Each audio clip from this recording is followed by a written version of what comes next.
আপনি video edit করার পর কি ভিডিওগুলা হয়ে যাচ্ছে, স্পষ্ট দেখা যাচ্ছে না? আপনি চাইলে খুব সহজেই আপনার ভিডিওটাকে এইচডি করতে পারবেন। দেখেন, আমি উমর ভাইয়ের একটা ভিডিও এখানে এডিট করছি। ভিডিওর মধ্যে চেহারাটা কালো ছিল, কিন্তু এই অ্যাপসে এনে চেহারাটা ফর্সা করে দিচ্ছি। আপনি খুব সহজেই করতে পারবেন। জানতে হলে সম্পূর্ণ ভিডিওটি দেখতে হবে। তাহলে চলুন দেরি না করে আমি আপনাদেরকে দেখিয়ে দেই কিভাবে আপনার ভিডিও এডিট করে ফর্সা করবেন, এইচডি করবেন।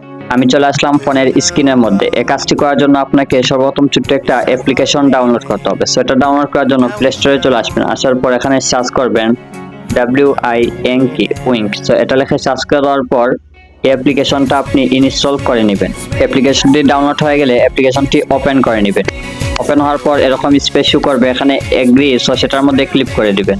ক্লিক করার পর এরকম স্পেস শো করবে, আপনি এখানে এটাকে স্কিপ করে দিবেন। সেগুলাকে এখান থেকে স্কিপ করে দিবেন। স্কিপ করে দেওয়ার পর আপনার কাছে এরকম স্পেস শো করবে। এখানে আপনি দেখেন কোয়ালিটি একটি আইকন রয়েছে, সো আপনি কোয়ালিটি এই আইকনের উপর ক্লিক করে দিবেন।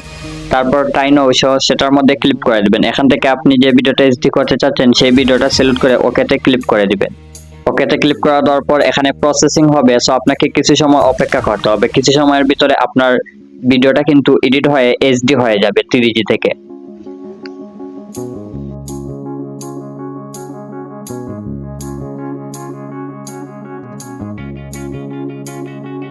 এখানে দেখেন আমার ভিডিওটা কিন্তু এডিট হয়ে গেছে। এখন দেখেন এটা হলো অরিজিনাল ভিডিও এবং এটা হলো এডিটের পর ভিডিও। দেখেন আমার ভিডিওটা কিরকম ছিল, আমার চেহারাটা কিরকম ছিল আর কিরকম হয়ে গেছে, মানে একদম গুলা ছিল চেহারাটা, কিন্তু অ্যাপ্লিকেশনে আনার মাধ্যমে আমার চেহারাটা কিন্তু এইচডি হয়ে গেছে, মানে ভিডিও কোয়ালিটিটা এইচডি হয়ে গেছে। এখন আপনি এটা সেভ করার জন্য উপরে সেভ আইকনের মধ্যে ক্লিক করে দিলে এটা সেভ হয়ে গ্যালারির মধ্যে চলে যাবে। বন্ধুরা, ছিল আজকে ভিডিওটি কেমন হয়েছে অবশ্যই কমেন্ট করে জানিয়ে দেবেন। প্রিয় বন্ধুদের কাছে ভিডিওটি শেয়ার করে দিবেন।